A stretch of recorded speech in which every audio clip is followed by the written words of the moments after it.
Wow, I didn't think I'd be making this video so soon. The thing is, my piece is being read on my blog, and somebody said I should upload a video right away as to why I wrote it and why it resonated with them so much. I didn't expect for it to go from 5 readers to over 105 readers in 72 hours, give or take. But somehow I'm waiting till March 25th for Cerebral Palsy Awareness Day. And then I thought to myself, why am I waiting? We're asked to wait all the time, especially patients with illnesses of any kind. Wait. That's the word that starts with W. Just wait. Just wait a little longer. Wait until you feel better. Wait until the appointment comes. Wait. And that stuck with me. And it's just resonating with me that that's the word that most people hear a lot for anything that they want to accomplish. And I wanted to do a test run for YouTube, so I did a video last night, and it came out to about 30 minutes. It's pretty deep, but I'm not going to post that test run. I might post this to YouTube. What was I waiting for, honestly? The authenticity of my piece, the vulnerability of having myself on camera when I don't like being on camera.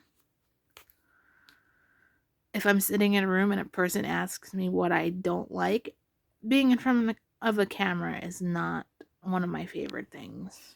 But YouTube is one of the only digital platforms right now to get a message across because of what the world is going through right now. And I'm getting a lot of direct messages from readers that have read my piece on my blog about cerebral palsy and where are the adult specialists. And I was also thinking about that movie from the 90s where Meg Ryan goes to meet Tom Hanks. I can't remember which year it was filmed, but the title is Sleepless in Seattle. And it's one of those things where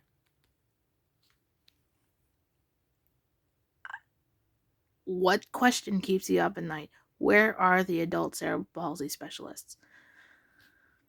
I should just let it go. I should let it go and realize that there aren't any, but there's medical schools all across the country with medical students and deans of medicine that can easily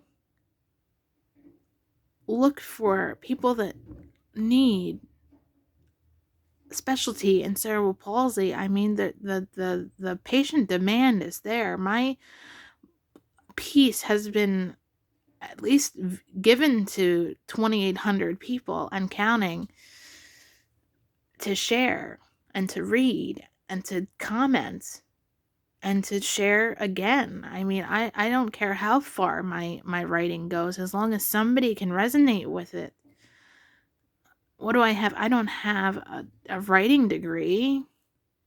I do have some background in journalism, but I don't have a degree in creative writing. I don't have a educational doctorate of any kind. I don't have a medical degree, but I have life experiences. And that's got to count for something. So why am I waiting to post a video to YouTube when 17 million people have cerebral palsy and they're asking the same questions I did in my blog post? Why am I waiting for National Cerebral Palsy Day when March is Cerebral Palsy Awareness Month and I can easily post this any day in March? Until people forget about lack of funding for adults with cerebral palsy until next March. Why am I waiting to discuss that there's a gap in long-term care for whatever those adults may need? Why am I waiting to speak on behalf of those that can't speak for themselves? The video I did last night was a test run, and I spoke about my case just for myself. Just because a best friend of over 15 years cried on FaceTime and has cerebral palsy, and she's older than me. And I said to myself, what can I do through FaceTime? All we can do is active listening. All we can do is share our art, share our writing, share our painting, share our photography, share our frustration, share our exhaustion. Who's not exhausted by this point? Is everybody fine today? Whatever time we're reading this, or watching this, either or, reading my piece or watching this video, good for you. I have no concept of global time zones. So whatever time it is and whatever you're looking at, that you came across this video and you came across my blog piece, thanks for watching this. Thanks for reading it, because I did not expect it to go to so many viewers and viewerships in 72 hours. I just left it there for myself out of my exhaustion and my own frustration within the medical system. Because what is my outlet? My outlet has always been writing. Always. And I have journals, closets and drawers and boxes of journals that I've been recently going through. And I'm thinking, why did I stop writing? Why did I stop? What stopped me? And don't say writer's block. Writer's block is a real thing, but I don't think it was that. I think I just stopped. I think I just literally stopped writing for myself. And the funny thing is, one of the people that asked me to put up a video before the March 25th launch of my YouTube channel, she was looking for cerebral palsy research, and she was a hospice nurse. Hospice nurse or hospice social worker, either or. I respect both professions. She was a hospice nurse from Seattle. After I had just watched the movie Sleepless in Seattle, and I thought to myself, what question is keeping me up at night? Where are the cerebral palsy specialists? Why are we not talking about long-term care when every other adult in the United States and globally is? They have the same questions I asked in my blog post. They have the same questions that I asked to be published by news outlets. And I can guarantee you that on March 25th, 2021, there will be a piece that runs for 2 to 5 minutes in the news about cerebral palsy until next year. But it will mostly be based on pediatrics and pediatrics funding. The diagnosis has gone from 2 years to 6 months, which makes the pediatric population diagnosed earlier. And that means they need more services as they grow later. I respect that parents and caregivers and kids with cerebral palsy might be watching this. So I'm going to edit myself the best I can. This is my first test post. And again, why am I waiting when a population is crying out for assistance? When a population is resonating with something that I wrote so quickly. And I don't want to say demanding, because demanding sounds wrong to me. I don't want to say patients, because they're not patients. They're people who are waiting for answers, just like me. Patients are also clients. People have been responding to me since I wrote my piece. And when I didn't write my piece on my blog, they would respond to me anyway and go, you should write something about this. You should fill in the gap of care. You should start a YouTube channel. You should advocate more. And I do advocate. I advocate for other organizations, but that's not the topic right now. The topic that I'm talking about is the idea of just wait. Just wait until what? What are you waiting for? Start now. Do it now. Right now. No pun intended. No pun intended. I just mean, what was I waiting for? As the author of my piece, why am I not publishing a video online about how much I wanted to go and talk to medical schools about cerebral palsy? I was willing to do that as one of my goals on my life list. And oddly enough, I've recently found my life list and I accomplished most of my goals, but that life list needs to be changed because it was from 2015. And what am I waiting for? What are you waiting for right now? Why are you watching this? What inspired you to click on this and say, let me watch this? Because I've watched everything on Netflix and there's nothing else to watch, so let me watch YouTube.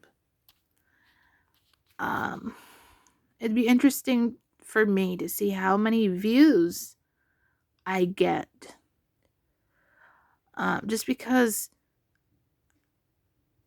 I'm interested and I am new to digital platforms, but a lot of people are saying if you put yourself out there, one person can make a change in the world. One person can advocate for 2,800 people and counting. 105 people and counting who have read my piece. I am just so shocked that I was asked to start my YouTube channel today. It's daylight savings time here in the United States. Do with that what you will. I'm not a fan of it, but it is what it is, and you lose an hour's sleep. And again, my point, who is not exhausted from all these digital platforms and digital conferences and virtual learning and everything that we'd have to do since the start of the global pandemic in 2020 to adapt? It's a lot. I mean, I purely wrote my piece for myself just to write again because it wouldn't leave my mind. And it was just something that spiritually I had to do it. Spiritually, I had to write it. And then I decided, you know what? I'm just going to publish it on a blog and see where it takes me. And it's taken me to this post, this test run post for YouTube. I never thought I'd have a YouTube channel, honestly.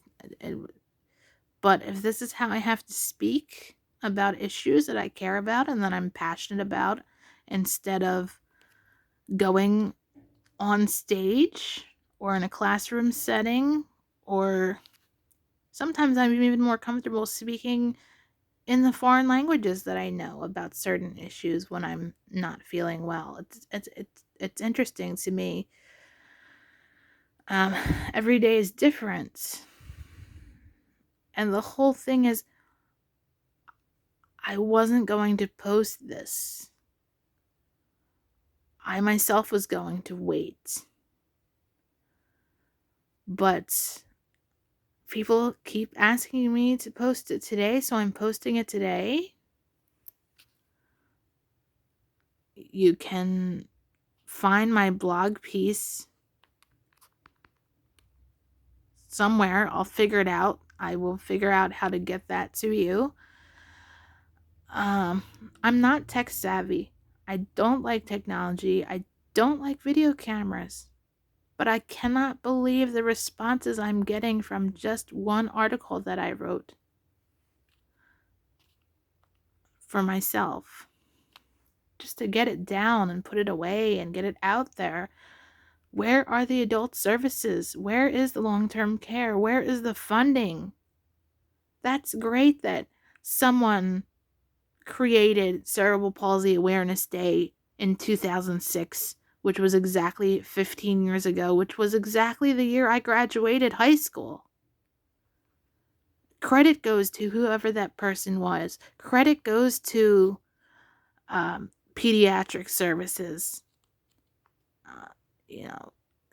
Credit goes to donating to any cause that can help. But once you're 18, once you're 21, once you're 25 was the last time I gave a speech in a classroom about cerebral palsy. It was for a healthcare course. And then it was for a special ed law in 2010. And then it was for a high school speech, a senior year high school speech in 2006. And since then, I haven't given any speeches. I've basically just written journals. Would I like to be published? Yes, I would. How to go about that? One thing at a time. One thing at a time. This video is obviously something I have to do earlier than I thought.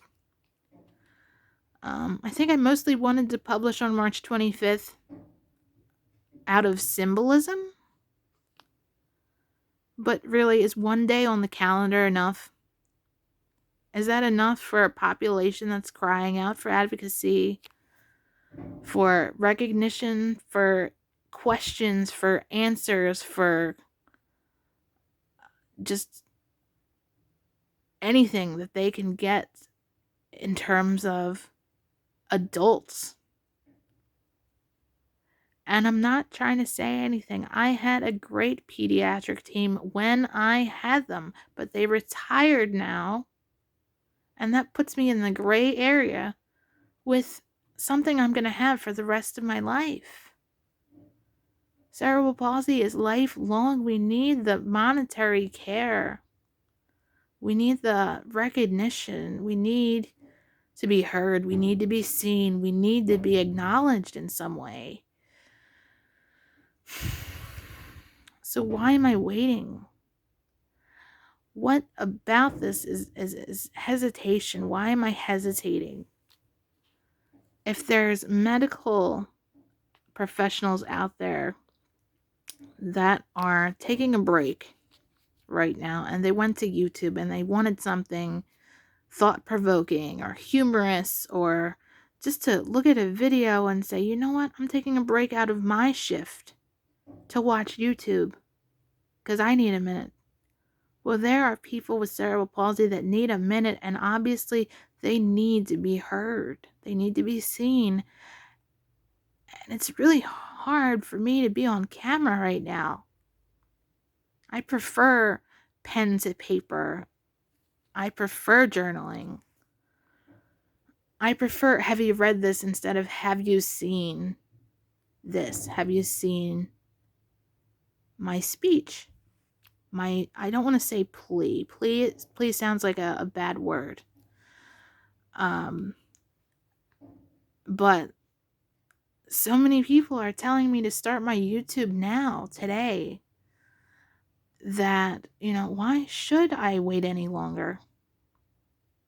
Outside of the fact that it's pure symbolism for the person that designated March 25th as National Cerebral Palsy Awareness Day, out of a whole month of 31 days of awareness and wearing green for cerebral palsy, which is what you're supposed to do, but I have never worn green for cerebral palsy. I think that ribbons and colors can overlap with certain illnesses, so I just make sure that the funding goes towards research for those illnesses, because the colors tend to be the same. There could be other illnesses out there that green ribbons symbolize, and I don't even know it. If you know, post it in the commentary, post it below. But this is just basically right now about how I was asked to start today by readers who read one blog post. Am I thinking of posting more to upkeep the blog? Yeah, probably, but I'm not sure. Maybe it'll just be one of those one and done videos until next March, until next March 1st drives me nuts again about, oh, it's a whole month of awareness and advocacy for the cerebral palsy community, but then where's the funding in the long run? Not in the short term, in the long run. Does anybody have a concept of what $1.9 trillion actually is? Because I don't. Where's the money for long-term care for cerebral palsy, for adulthood, 18 and over? I don't know. I don't know. And how do we raise it in a way that's not begging for money? How do we do that as a community? It's harder, I think, as an individual to raise money for an illness. So as a community, I am asking, how do you raise money for something that is rarely researched into adulthood? For something that when somebody announces they have it, there's silence in a room as to what to do next. Because we deserve not to wait anymore.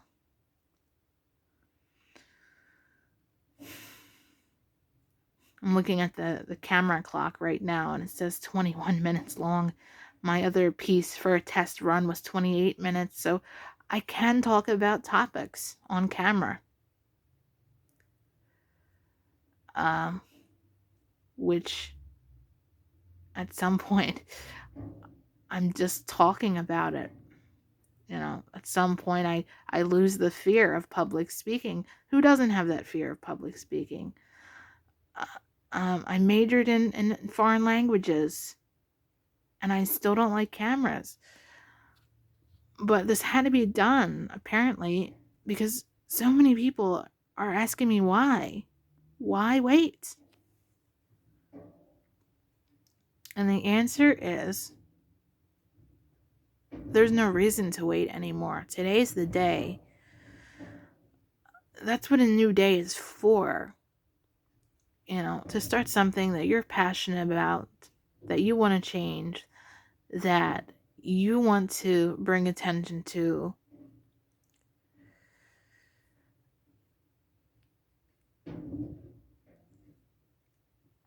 I would rather be published somewhere. I would rather have my piece picked up by the newsroom in the 24-hour, 7 days a week news cycle that we live in. But, there's a lot of things going on in the world right now where I said to myself, why should I even blog? Why should I make a video? There's so many things going on in the world. Nobody's going to read it. Nobody's going to watch this. Nobody's going to actively listen to a population of 17 million people in the world who have cerebral palsy. Over 100,000 just in the United States, according to the Cerebral Palsy Foundation.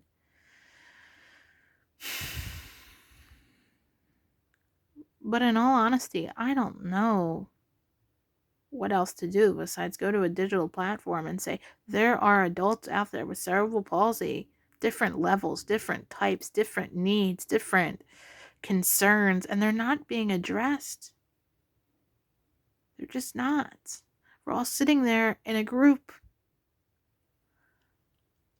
through social media platforms looking for information through all different search engines, through support groups, through just different messaging apps, and we're going back and forth going, why isn't this being discussed more often in medical schools and medical settings? What is the issue with saying I have cerebral palsy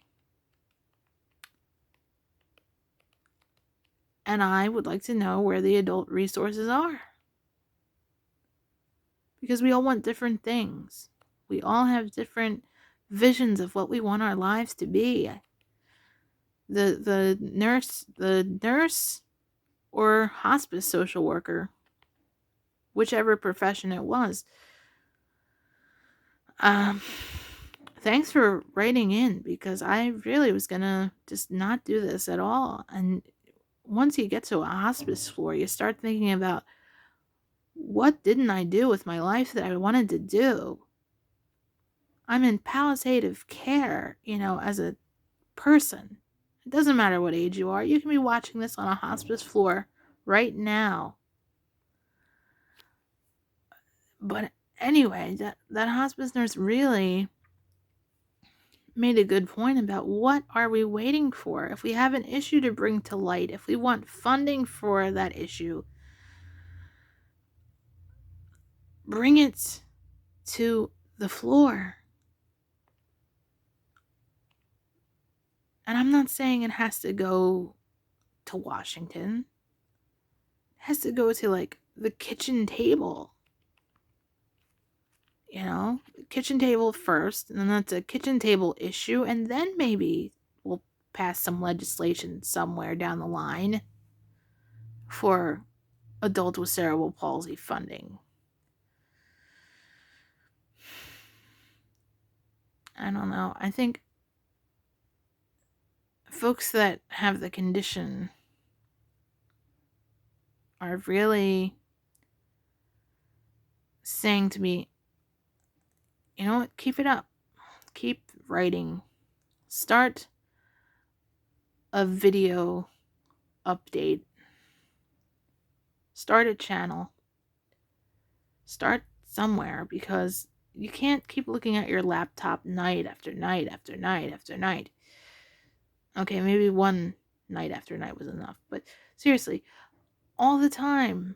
Don't you just research stuff on your laptop and say, where are the answers to the questions that I have? It doesn't matter what illness you have.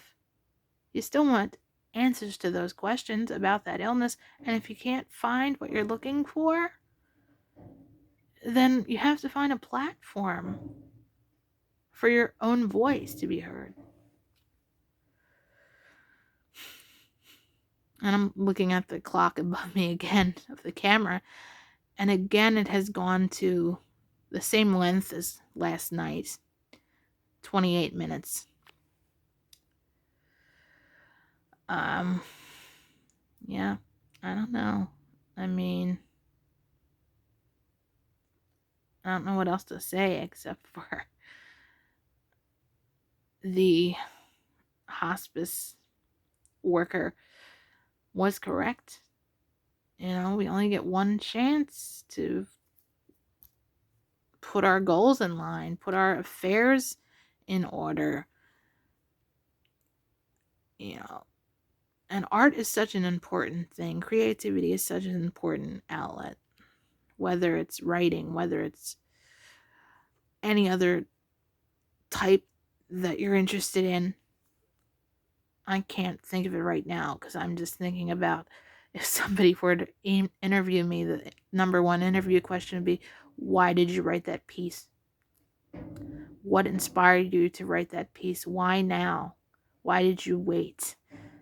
See, it goes back to the topic of the word that starts with W.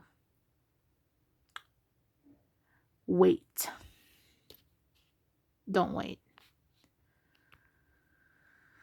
Don't do that. Don't wait, because then you'll end up in a waiting room full of people asking you to publish something about what their condition is and what their concerns are. And believe me, I've been in many a waiting room for 32 years of care with cerebral palsy.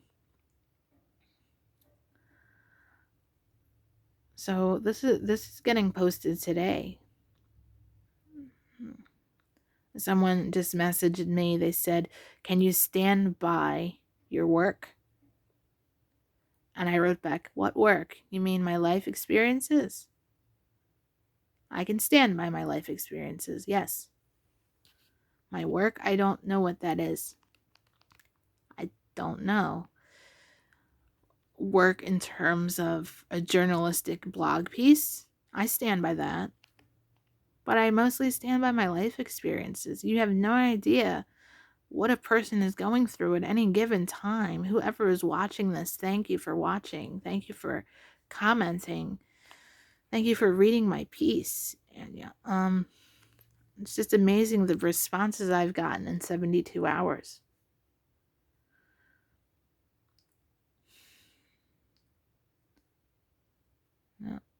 No, that was about a 30-minute talk as I look at the clock again at the top of the camera.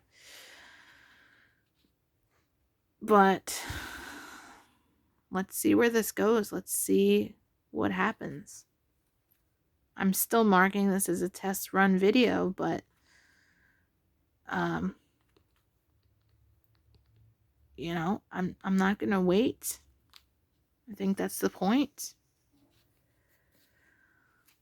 That's the point of the commentary that I'm receiving today after writing my piece and waiting to see about actual news outlet publication. Waiting, I think, goes hand in hand with hesitation. It's like, don't hesitate if you need anything. Don't hesitate to call. Don't hesitate to text. Don't hesitate to video chat that person. Why is waiting and hesitating the same thing to me, in my view? I don't get that. But I just thought that was a light bulb moment.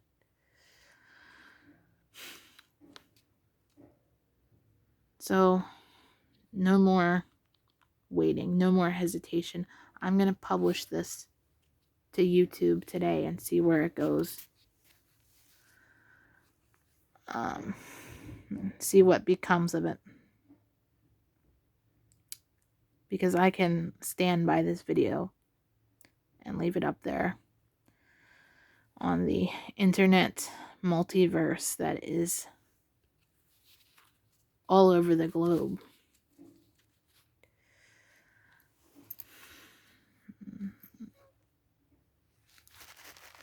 I think I'm going to sign off now because now it's going to 35 minutes. So, thanks for watching this. And again, don't wait, because one person might ask you to do something on their behalf. And I told them in response to wait. Just like we got told in society every day, we get told to wait. And I want to break that